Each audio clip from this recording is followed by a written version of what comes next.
this workshop with the SaaS Founder Club today. I know it's a community. I think you guys have over 17,000 members, and it is full of SaaS founders. And so from my experience, generally SaaS founders, when they're looking to scale, have similar issues. So I'm going to get into those issues today, as well as discussing how you as a founder can implement certain systems, processes, and strategies to achieve that.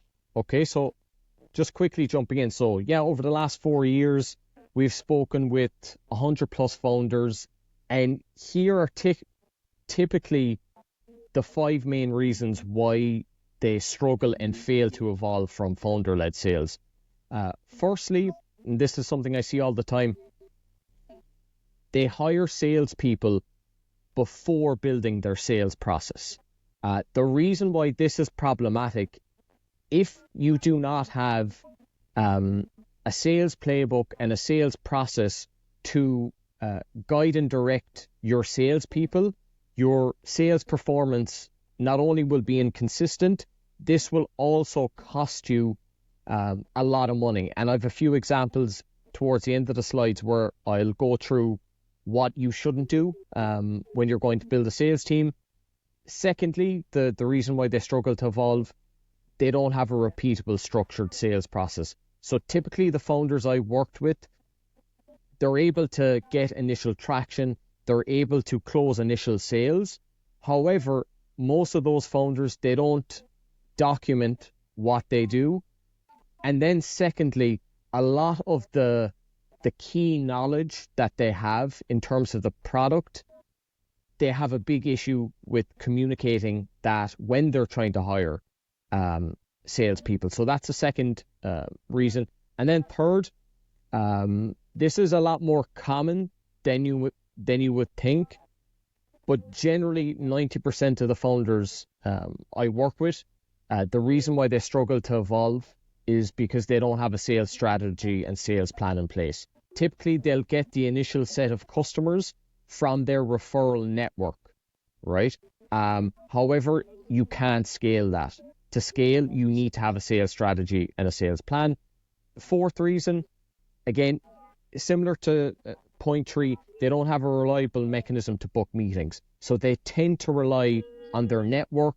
They rely on word of mouth, which is great at the start. However, when you want to start scaling your sales, this won't cut it, right? And then lastly, I guess one of the core reasons that they struggle to evolve from founder-led sales is that they don't have a sales playbook.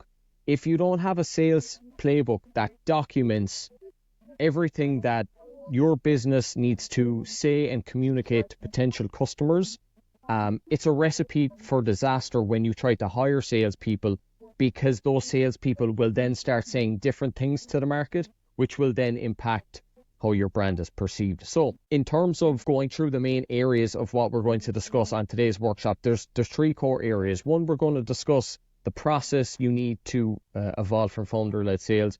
We're going to discuss the strategy, and we're also going to discuss the how, which I'm packaging as leverage for you to be able to do this. So just a quick introduction about who I am. I'm not going to spend too long on this, but my name is Alan Thomas. I'm the founder of RevPack.io and APT Sales Consulting.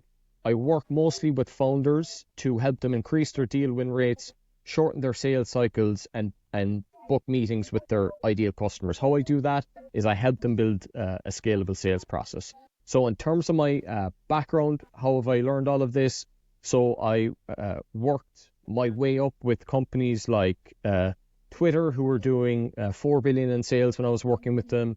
I was working with Time Doctor, who were doing 21 million annual recurring revenue in sales, and I was a VP of sales at a B2B SaaS called Lightflow. So I've done the full remit. So I've worked from SDR who made cold calls to a VP of sales who had to plan and strategize how to scale a fast-growing SaaS. In terms of my own personal credentials, I've booked over 1,000 meetings, closed more than 2 million in revenue, and I think this is probably the key aspect for people within this community. I'm a founder first. I'm not a salesperson first. So I actually went through a startup incubator program back in 2014. And it was that experience that catapulted me into sales. Why? Because my first business failed because I had no idea how sales worked. When I went to market with my first business, I got hammered, and it was because of a mentor I had at the time who told me that the most important thing in business was sales, that then the penny dropped that this is something I need to master and get good at. So this is why I'm passionate about what I do at RevPack, because I want to try to help founders avoid the mistakes that I used to make. So before we get into the process, the strategy, and how you're going to get leverage, it's worth understanding, I guess, what the current state of sales is in 2014 or 2024, because things are never constant in sales. Things are always changing and are in flux. So first thing, pipeline generation is getting harder. Now, I would love to hear for the people who either are live on this workshop this evening or who are going to watch this replay, I'd love to hear their experience of what they're seeing in the market. But in terms of the data and in terms of what I'm hearing from the founders I work with, booking meetings is getting harder and harder by the month. Email response rates are dropping by 50%. The SDR function is being massively cut back through AI. The predictable revenue model to book meetings is dying. So the image I have here on the right is from a guy called Aaron Ross. He created this methodology and book called Predictable Revenue. He was one of the key heads of sales in Salesforce before they scaled like 15 years ago. And it was the model he created that most of the SaaS companies in Silicon Valley replicated. That model now is being massively disrupted. And this isn't just in SaaS. This is happening across industries. The core reason why this is happening right now is because that the mechanism that sales teams were using to book meetings isn't as effective. Why? Because most companies are starting to use cold outreach, mass cold outreach campaigns. And because all of these companies are using that same tactic, it's becoming less and less effective. So people's inboxes, particularly C-suite executives, they're just getting overwhelmed, which means it's harder to stand out. So if that wasn't challenging enough, so that's on the top of the funnel to generate meetings. Bottom of the funnel is proving to be challenging as well. So it's not only do we have to worry about losing deals to our competition, we also need to worry about losing deals to what's called the status quo. And so what we're seeing is 40 to 60% of B2B opportunities are ending in no decision. So this is the data that's coming out from EBSTA at the minute. To close a deal, it's taking longer because it's involving multiple stakeholders. The average close rate as a result has gone down by 18%. So we're not losing to our competitors, we're losing to customer risk aversion. So this is why, because of all these challenges, this is why it's so important for you as a founder to have a high-performing sales process within your business. If there's anything I want you to take away maybe from today's workshop, is to focus on this aspect. If you can nail this aspect within your business, everything else is going to become a little bit easier. So when you have this in place, there's 5 things that you're going to have, right? You're going to get consistency and predictability with your performance. You're going to become more efficient. You're going to close more deals. You will then have the ability to scale, and it will give you a competitive advantage, because still most of the founders I speak with, they don't come from a sales background. They typically come from a tech background, which means that sales is a big weakness for these founders. The founders that can adapt and, I guess, be open-minded to learning sales are the ones that are going to be more successful and are going to be the ones who can run faster in the marketplace. So firstly, in terms of process, so how do you build a sales process that ensures you can evolve from founder-led sales? So here's what most businesses' sales structure look like. There isn't really a foundation, right? Some founders I've worked with, they figured out how to get some initial sales, initial traction, but generally this has come from their network. When they try to scale, they struggle, and they struggle because they haven't spent time figuring out these 6 key areas. And so the 6 key areas are, and I'll just list them out if you're watching on screen. The USP, they're not clear on their unique selling point. If you're not clear on your unique selling point, you will not be able to craft effective messaging that's going to cut through the marketplace. Furthermore, if you're not clear on the key differentiators within your business that makes you stand out from your competitors, that will also hurt your close rate when vendors, potential buyers start saying, oh, we're looking at A, B, and C software. They do this. Can you do this? And then what tends to happen is the founder gets into this like feature war with the buyer they're speaking with, and then it becomes a price war. It becomes a race to the bottom, because essentially you're just trying to compete on those components with the other competitors in the market. The other 2 are not having a sales plan in place. So if you want to have a strong sales structure, you need to have all these elements in place. And so the last one here on the bottom left, your ICP and your IBP, this is something I see founders struggle with a lot. So what this means is the ICP is your ideal customer persona. If you're not clear on that, you'll never be able to create sales campaigns that are going to deliver results. Layer below that is your ideal buyer persona. So it's one thing to know which type of companies you're going after. Maybe it's companies in the healthcare space, but you also need to figure out who specifically in those companies is the person I need to get my message to. Is it the head of finance? Is it the head of operations, etc., etc.? Right. So to be able to do that, so that you can evolve from founder-led sales, there's a couple of questions you need to ask. One is why you specifically, as in why should someone choose your business over someone else?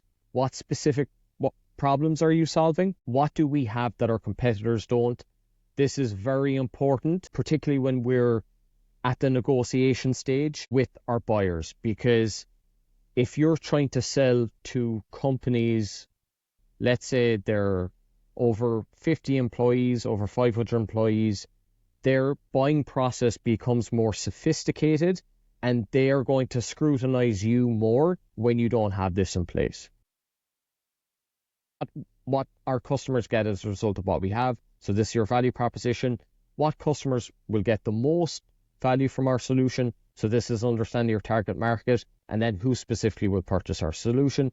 And then lastly, how are we going to reach them? What is the channel that we're going to utilize to get our message in front of them? So when you have this in place, not only will it give you a competitive advantage, it will give you clarity also on what you should be focusing on. Furthermore, you'll know what is working and what isn't, and it holds you accountable to your KPIs. Without it, you increase the risk of failure. So this is the process we use at RavePack with our clients. So as you can see, it's a very structured process that we help early stage businesses implement into their business so that they have a foundation to scale. And so generally, when we're working with businesses, we approach this in three steps. One is we get your sales infrastructure right, as well as your sales strategy. So that's the first part. When you have that foundation nailed, then we can start creating sales campaigns to target your ICP. Then when you've those sales campaigns in place, then we can look about introducing the exact sales scripts and the sales decks and the negotiation frameworks that founders need to ultimately bring deals over the line. So I'll just quickly go through this.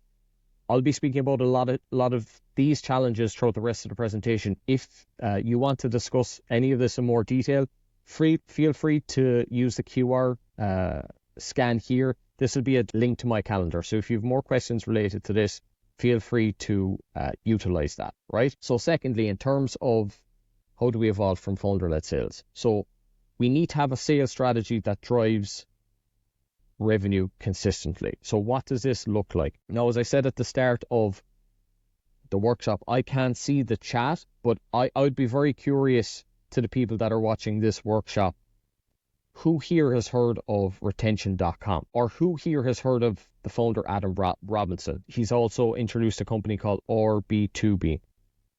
The reason I bring this up is that his recent companies, not only are they beginning to scale very successfully, what this is an example of an effective sales strategy, right? So I'm not going to list every component here in terms of like how they're driving traffic and converting traffic.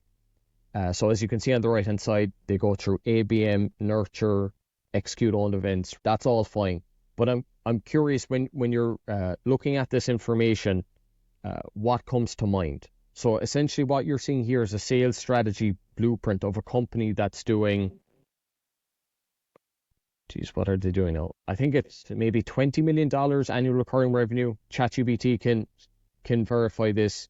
His recent company, B2B, they've had a 7-figure launch in under, I think, 2 months, right? So this is what a strategy looks like. Most founders don't have this in place, but what he's basically outlining there is a full sales funnel approach to grow his business. And so what I would encourage you to do is to have a similar approach like that, to ensure that you're getting leads at the top of the funnel, and then you have a process in place at the bottom of the funnel to close those deals. And the reason I'm spending a bit of time on this is because 90% of the founders who reach out to me with sales problems do not have this in place. I would say even worse, they confuse tactics with strategy. And so to demonstrate this, cold email is not a sales strategy. Cold email is a tactic, right? A recent founder, a cybersecurity founder, reached out to me recently. He had spent $30,000 hiring 4 salespeople. They spent 6 months just cold emailing their market. Not only did they get 0 sales, they got 0 booked meetings. Why? Because they're focusing just on the tactic. There was no strategy around it to fill, firstly, their funnel and then close their funnel. And so how this shows up as 1, inconsistent sales performance, 2, low conversion rates, 3, a disconnect between sales and marketing. And so I've seen this in my own experience, actually, as being a VP of sales. If you don't have regular conversations, or your strategy is not aligned with the person that you have in charge of marketing, you both end up working in your own silos. And how this becomes problematic is when marketing starts generating leads that aren't good fit for sales, and then sales waste their time on bad fit leads, and then sales and marketing have this conflict. This happens all the time. To avoid this, both sales and marketing need to work together. So they need to share certain KPIs that are similar to make sure that they're driving revenue. 4, this shows up as a high cost to acquire customer if you don't have the strategy in place. Why? Because you start doing a lot of different things, you start wasting a lot of different resources, and then you ultimately won't see the ROI. And again, you'll also have difficulty scaling when you don't have a clear strategy in place. So the approach we use for our sales campaign is an approach called ABM. And I'd be curious if people watching this have heard of ABM. If you haven't, what ABM essentially does, it flips the traditional marketing funnel on its head. So instead of creating these mass messaging campaigns where you're trying to target a lot of different people, account-based marketing is very particular, in a sense of you'll create a list of companies you want to, let's say you want them to become your customer. You send very relevant and personalized messages to those companies. And the goal then is to nurture that relationship over a period of time whereby that contact becomes a customer. So what this looks like from a high level view is on the one side you have the account-based marketing approach will drive leads, which will drive meetings. These meetings will then turn into presentations, or as we say in SaaS, demos, and ultimately those presentations, if we follow our process right, will lead to sales. So why an account-based approach? It's highly targeted, it's highly personalized, you get a shorter sales cycle, you can't scale with referrals. So I touched on this earlier, and of all the methods, it's probably the lowest cost. And just a distinction here, like ads can get you meetings, but an account-based approach gets you meetings with the right type of lead. And the reason why I love this strategy is because you can utilize a lot of different channels to make your sales campaign successful. So the image on the right is just to give you an example of a sales sequence and what sales teams actually utilize. So when I was with Time Doctor, when I was with Twitter, this is the approach we would use to try to connect with key contacts within companies that we wanted to work with. And so, again, to maybe just elaborate on this, when I started working with Twitter, and this would surprise people because a lot of people would think, okay, these social media companies, they generate most of their revenue by ads. They don't need salespeople. And that's not true at all. Most of these social media companies, and I know this from being in that market, they all had sales teams. And when I was working with Twitter, basically what was given to me was an Excel spreadsheet of a list of companies I had to contact. And so if you wanted to follow a similar strategy like this, what you need to do is build your list of companies that you want to potentially bring on as a customer. You get their contact details. So there's really good tools out there now that you can leverage to do that. There's tools like Apollo and SmartLead where you can get that information. 3, you develop your messaging. So this is why it's at this stage. So earlier I mentioned you needed to cover the 6 key areas to ensure that your sales structure, I guess, was solid and sound. And the reason why we need to do that is so that we can develop effective messaging.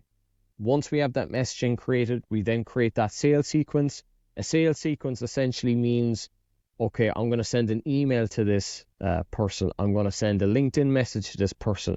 I'm going to give them a cold call. I'm going to send them a letter. I am going to meet them at a conference. So there's a lot of different channels you can use to get in front of the person you want to get in front of, right? And then you launch your campaign. And the beauty with the technology that we have nowadays, you can measure what is working, what isn't working. So we can quickly iterate in our messaging, in our techniques to see which will have the highest ROI. And so I'm just going to share a quick example. So something I did a few weeks ago, I went to a tech conference in Bangkok. I think it was maybe the second week of August or the first week of August.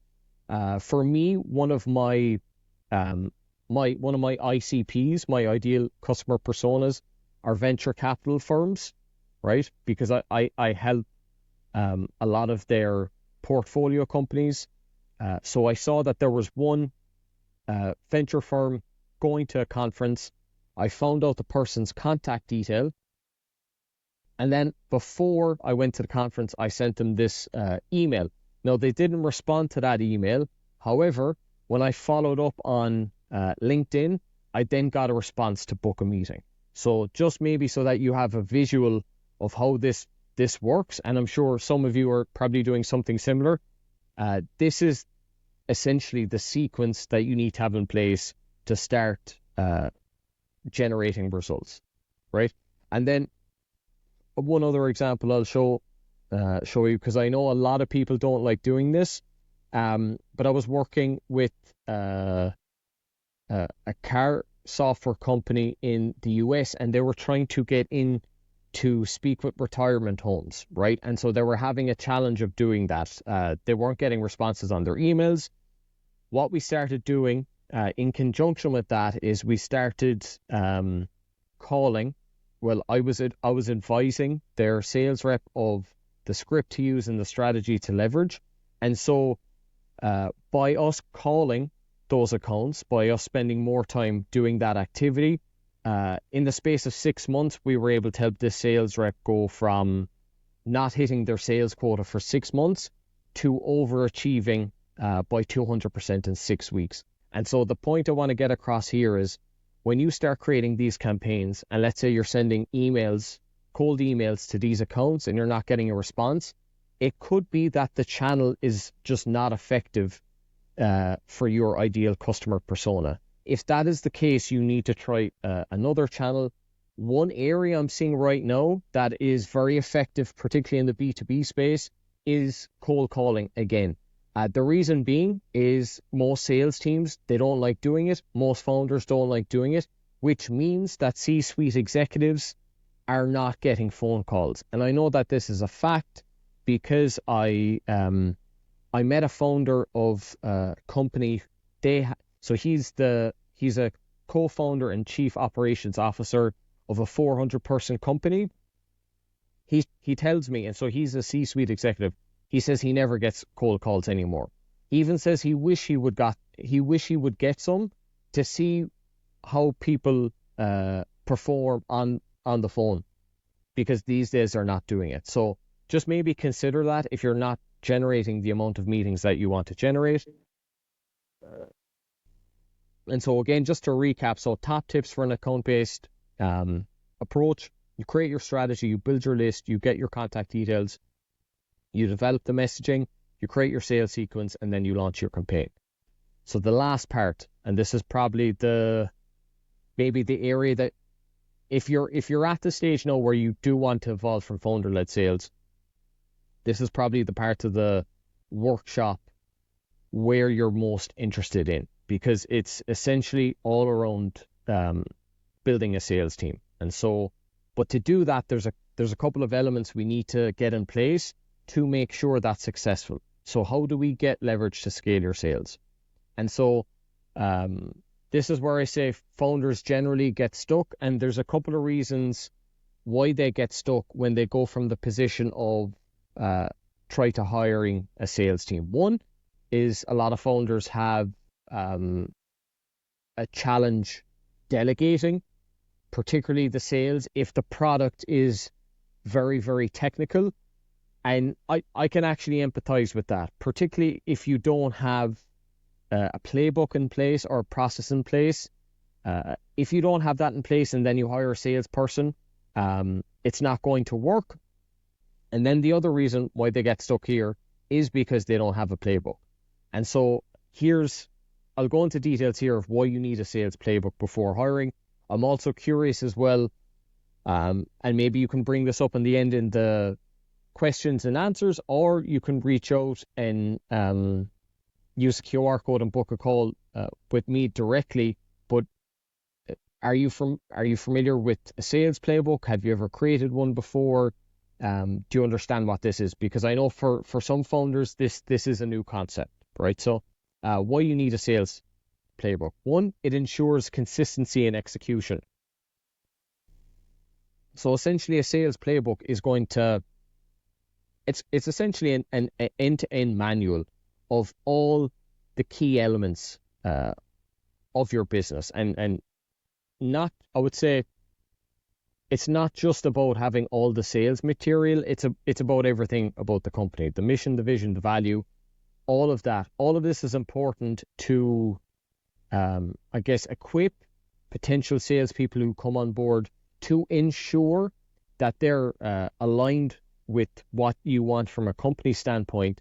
And then secondly, so when we're talking about this consistency and execution, it's like the deep level of knowledge about the product. So for instance, when I started working with Twitter, my first 3 weeks with Twitter was just product learning.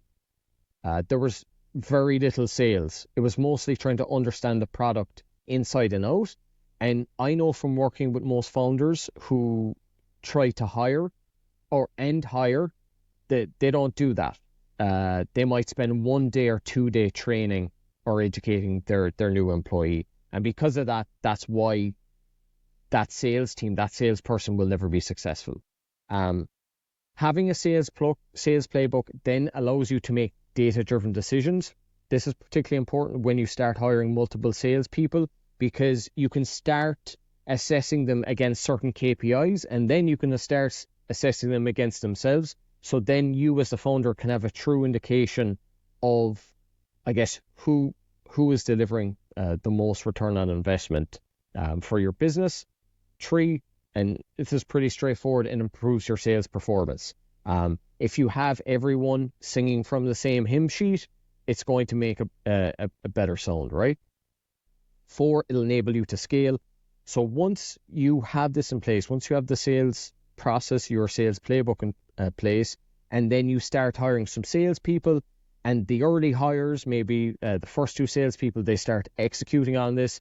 This is when this gets, I guess, really exciting, because if they can demonstrate that they're delivering a return on investment, then you can start hiring more salespeople to drive that revenue for your company.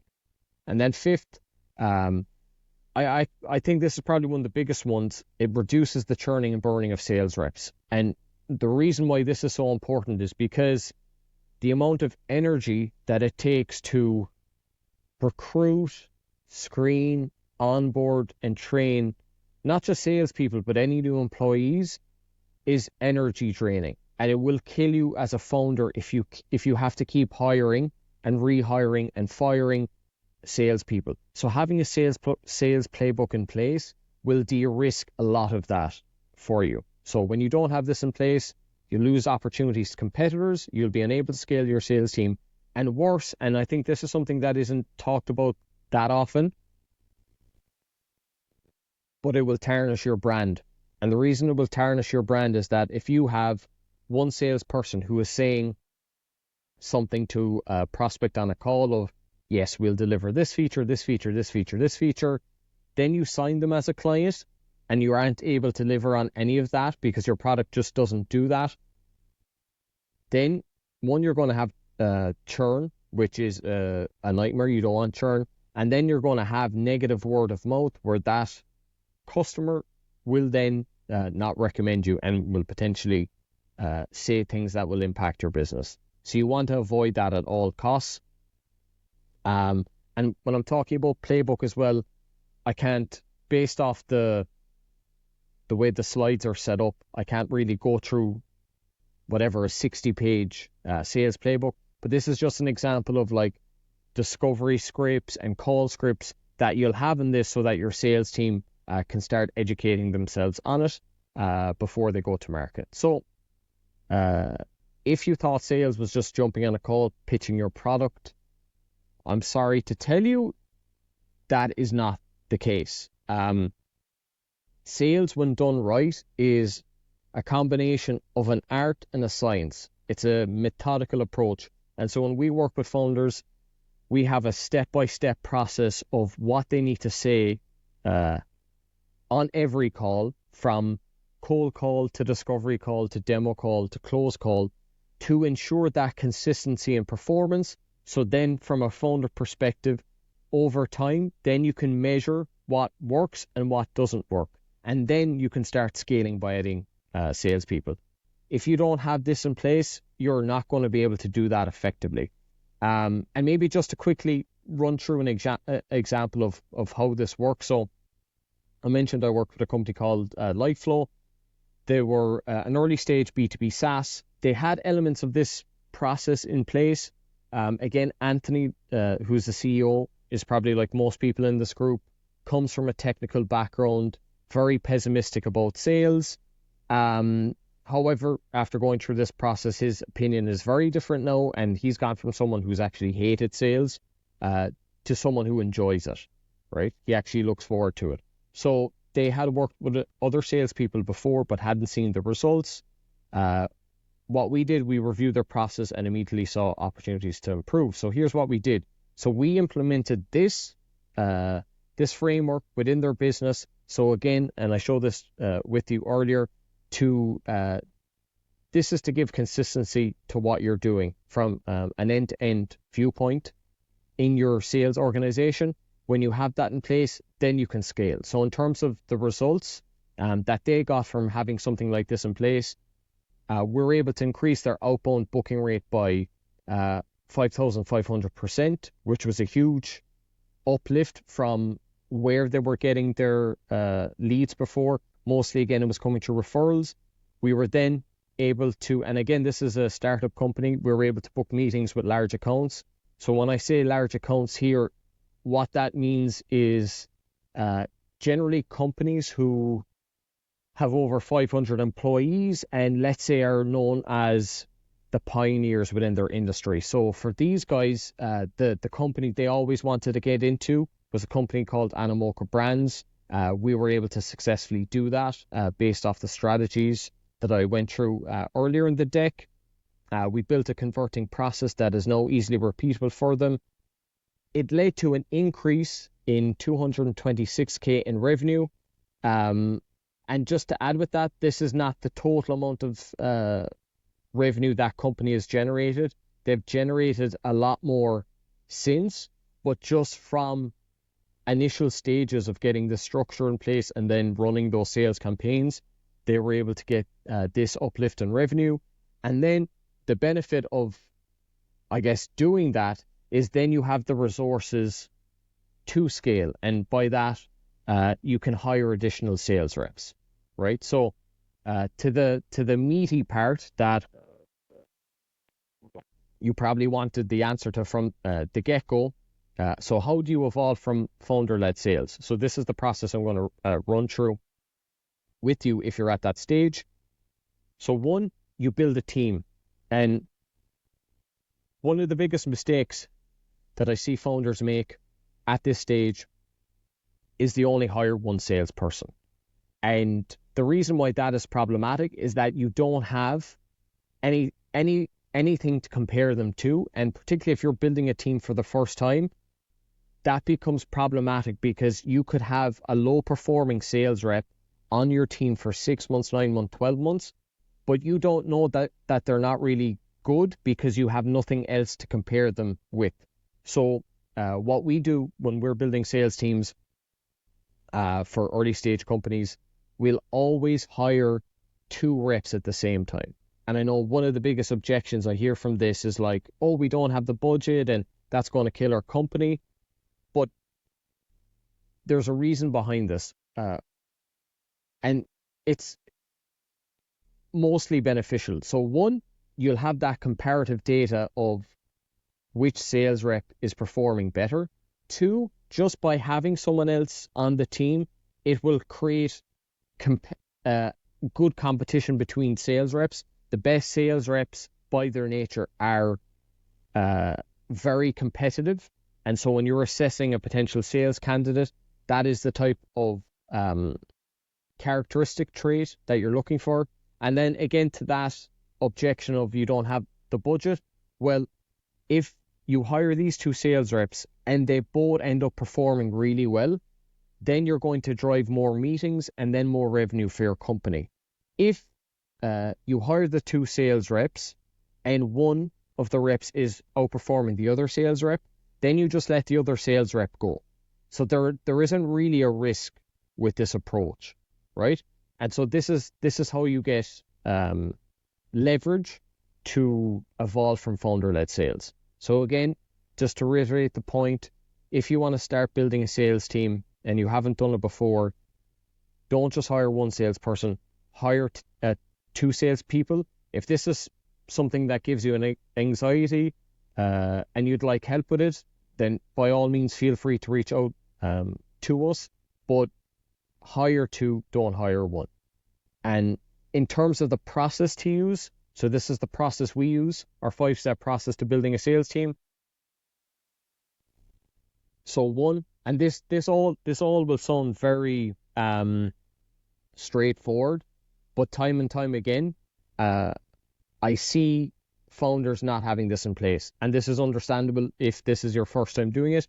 So you create your job description and your hiring criteria. Hiring criteria means what are the specific traits, background, persona of the person you're looking to hire.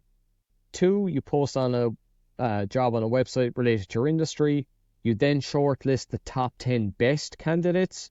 You then interview them, and then you hire 2. Trust me, follow this process and you are going to save yourself a world of pain. And then to maybe close up, we only have a few more slides left, but this is more of what I'm about to go through here. It's more of an art than a science of like, how do you actually assess who would be a great salesperson? Because on the surface, you could think, okay, if someone can just talk confidently and eloquently, they'll be a great salesperson, but that's not good enough, right? So there's 4 areas that we look before we hire salespeople. And so one is, are they goal orientated? So we have a specific set of questions that we'll ask to figure that out from a candidate. 2 is around skills. So again, a mistake I see founders make, they just hire a salesperson because the salesperson is saying the right things that the founder wants to hear. But really, you need to test them. And so testing them becomes a process of, okay, you give them challenges of to see how they would perform on a cold call, on a discovery call, a presentation call. This isn't calling your own list, your own prospects, but this is just to see how they perform on a call with you. 3, and this can be if you haven't done this before, this one can be challenging, trying to assess emotional intelligence. This is so important, particularly if your salespeople are having to close, say, large deals, maybe deals that are 10K annual recurring revenue and above. Having emotional intelligence allows a good salesperson to be able to respond to a prospect in ways that will move them closer to closing a deal. Hugely important. And then 4th is assessing a candidate based on the fact of, would they be aligned to our culture? That is important. However, again, I see founders over-indexing in that area of like just hiring people who they think will be great because they can play video games with, they can get beers with. That is all important, but if they don't have the skill set and they don't have the drive, and then they don't have the emotional intelligence to be able to deliver in the marketplace, then that doesn't count for much. And unfortunately, then you'll have to let them go when you see that you're not getting a return on investment. So just to recap, to evolve from founder-led sales, simply hiring a sales veteran won't solve your problems. Another big mistake I see founders make, they look at a salesperson with a great CV and they think that's going to fix it. It will not. If to do that, you need a structured and repeatable sales process in place so that you can scale. And then when you have that, you need a strategy and playbook to close new business consistently. So, is anyone feeling like this? Because I know we went through a lot. And by the way, fun fact about this person, the woman behind this image, well, she's now a woman, she's not a girl anymore. She was able to sell this image for tens of thousands as an NFT. So there's a happy ending there. So yeah, that's it. Thank you for your time. If you want to learn more, feel free to contact me here. If any of those challenges resonated and you weren't able to make it on this call, yeah, feel free to book some time here. So I know we probably have a few minutes for some Q&A if there's some people still on. So I'm happy to stay around for a few moments. Well, I wanted to ask, you mentioned that before hiring a salesperson, you need to create a sales playbook. And I guess to do so, you need a good traffic. So you could approve your hypothesis about how you address questions and customers' needs. So, do you think, Alan, SaaS companies should run advertising, or cold outreach is okay, and then they can go slowly? Yeah, I love that question, because a recent client of mine, before I started working with them, they actually had that exact same question to me. And so the answer I gave them will be the answer I give you right now. And so that company didn't have product market fit. So the biggest bottleneck, the biggest challenge in their company was booking meetings, right? Their calendar wasn't full. They weren't able to book meetings. And so they thought that the best way to book meetings for their business was to invest in an ad course and a marketing expert who would be able to generate those leads for them. However, not only did they have a product market fit problem, they also had a sales process problem. So my point to them was, okay, this marketer can get you all of these leads, but you're not clear on your ICP, you're not clear on your ideal buyer persona, you're not clear on what makes you different as a company, you don't have a sales plan, you don't have a sales strategy. And so what tends to happen at the early stage when you don't have product market fit, if you start investing in advertising, what you're actually getting is not leads, what you're actually getting is just research. You're still in that research phase of figuring out who's your best client. And so that's actually what I said to our recent customer. You think you're spending whatever $12,000 on a marketer or an ad person, but what you're really doing is you're wasting money on expensive market research. And the best way to get that market research at the start is to follow the process that I shared in the workshop. And so the ABM approach, you start with your hypothesis of, okay, this is a certain type of company, we think our product can help, and then you go from there. You'll be able to move a lot faster and you'll get better data with that approach. And one last thing on this point, because I know it's a long answer. I'm not discounting ads at all. I think they can be highly potent in scaling a business, but it needs to happen at the right stage. And at that early stage, that is not the time to do it.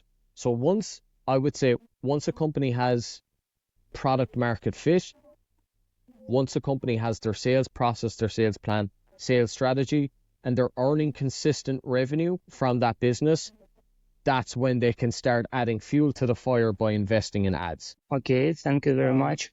And another question. I hear a lot that SaaS founders struggle to initiate and first contact on LinkedIn, for example.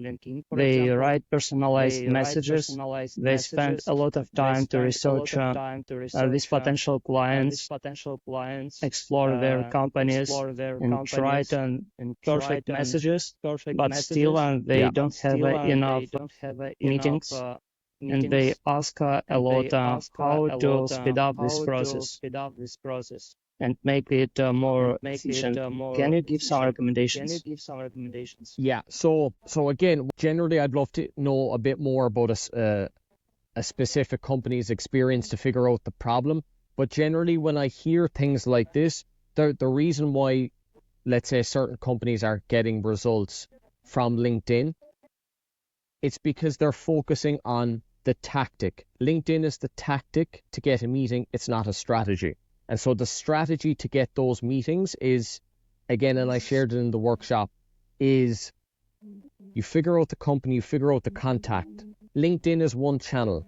And the mistake I see people make is, let's say they try to send that message to someone on LinkedIn. They spend time, they craft the message, they think they've done their research. They're like, this is going to be great, and they send it and they don't get a response. Just because you don't get a response on LinkedIn doesn't mean it was a bad message. What it can actually mean is that channel is not the best channel to reach that person. And so what you'll see all of the successful teams I've ever worked with to crack accounts, as in to get that initial meeting, generally the sequence will go like this, right? They'll send a cold email, then they will add the person on LinkedIn, then they might give them a cold call, then they might email again, then they might send a direct message on LinkedIn.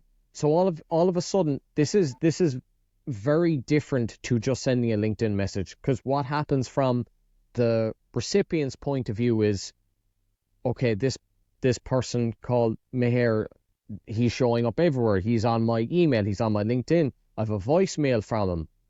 Okay, what's this about? And so that's the process to stand out and get attention. To your other point of, you mentioned how can this become more efficient for founders? What I would say to founders who are maybe having that difficulty, I would say first, get the meetings. If it takes cold calls, LinkedIn's, emails, we need to get the meetings first, right? Once we get the meetings, then we can figure out the efficiency point of view. And so there's a few things you could do around that. One, you could hire a salesperson to do that work for you once you figured out that your methodology works. Or two, and I can't speak directly to this as being successful because I personally haven't done it yet, but the trend that I'm seeing at the moment is there is a rise of AI, SDRs is what they're called, who will essentially go around and scrape they won't just like get the contact details of the companies to do the outreach to. They will also do the whole messaging. And so then the goal is that you'll have this automated process to put meetings in your calendar. I think another question came in on the chat as well. Yeah, you can read, please. Yeah, so this is from B. Any particular strategy to find sales, marketing, rep partner in other countries? Okay, this is interesting. So I think they're talking about expansion plans. The product might need some adjustment to foreign markets. So the ideal partner is not just pure sales, but can help shape strategy for that particular country. No, I would say to answer that question, B, there's no hard and fast rules with this. From my experience, and this might be out of reach for you. Let's say, I don't know, maybe you're based in England and you're trying to find a partner in Dubai. My experience has been that if you're able to go to conferences that are in your industry, you will be able to meet good contacts who will be able to help you with that type of distribution. If going to conference isn't an option for you, what I would suggest there is looking online. Just go on to Google, look for the type of partner companies that have the expertise to maybe redistribute your product. So what I would do there is I'd create a list of maybe 5 to 10, and the term is called resellers. 5 to 10 resellers, and then I would set up calls with all of them to understand their process, how they would sell your product, how they would tailor it to the market that you want to get into, and then to discuss the financials. How much of a revenue cut would they be taking to do that work? So yeah, I hope that helps, B. Okay, I guess it was our last question. Alan, thank you very much. It was an amazing presentation. I knew a lot and hope our audience also receive great answers on their questions, and then knew a lot about sales. Perfect. And grateful for the opportunity to get to speak to you and to your community. And again, if people want to dive deeper into some of those challenges, feel free to reach out, book a call. If I can help you, I'll try. If not, I'll try to refer you maybe to someone else who can help.